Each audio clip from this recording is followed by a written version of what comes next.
what was concluded from the roundtable was that Love Island is super popular, but it is controversial and can be relatively unsafe if you don't check your relationship with it, or you're not sort of self-aware of the fact that it is a TV show. This is a lot of very similar kinds of people. You know, a certain type of love might transpire from this, which is not reflective of what love could be like in real life. Yeah. So what are your thoughts on that? Do you kind of agree with the conclusion that the guys come to? So I think I feel like we've got so much to say about this. I think in terms of bringing people together, this was something we thought about a while ago in terms of pop culture in general, if it can really bring people together. And I was listening to the roundtable discussion, and I think someone was saying she's found it quite useful she started a new job and she's found Love Island sort of a topic to talk about with her new colleagues as a way of sort of making friends.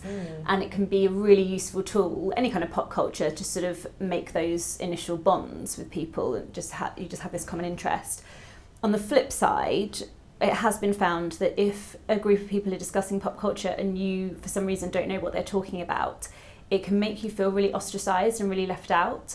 And again, I think that was talked about in the round table. So if you are sitting around and everyone's talking about Love Island and you don't watch it, I can imagine, well, I can't imagine how that feels, but I can imagine that if you didn't know what people were talking about, you could feel quite left out. So it's got sort of two sides to that, I suppose. It can bring people together, but it can make some people feel really pushed out.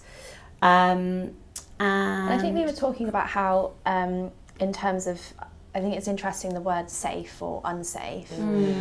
So we were kind of saying that we think it can kind of maybe be viewed as both, and definitely if you're maybe slightly older and a bit more comfortable in your own skin and a bit more self-aware, it can maybe be potentially a safer programme because you're aware of yourself and you're not comparing yourself as much. Yes, it could be potentially unsafe for a younger audience who aren't as confident and are more prone to influence. But we were kind of talking about this over breakfast and saying, actually, Love Island, we don't think it's Love Island. We think Love Island is almost a reflection of society as a whole at the moment. If Love Island didn't exist, there's plenty more reality TV programmes. Instagram's full of stick-thin models, and young people are being influenced on the whole anyway.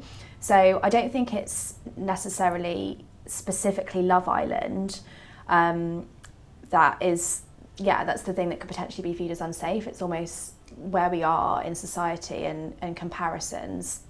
But on the flip side of that, the thing that Love Island does is, as a catalyst, is pushes that out and makes people open up and talk about it. So versus being at home on your own and scrolling through Instagram and seeing all these stick-thin models that you don't look like and maybe feeling bad about yourself when you're watching it on TV with your friends or your family or talking about it at work, it can open that discussion up and you can have discussions about body image or things like that. So actually, it can be viewed as a good thing.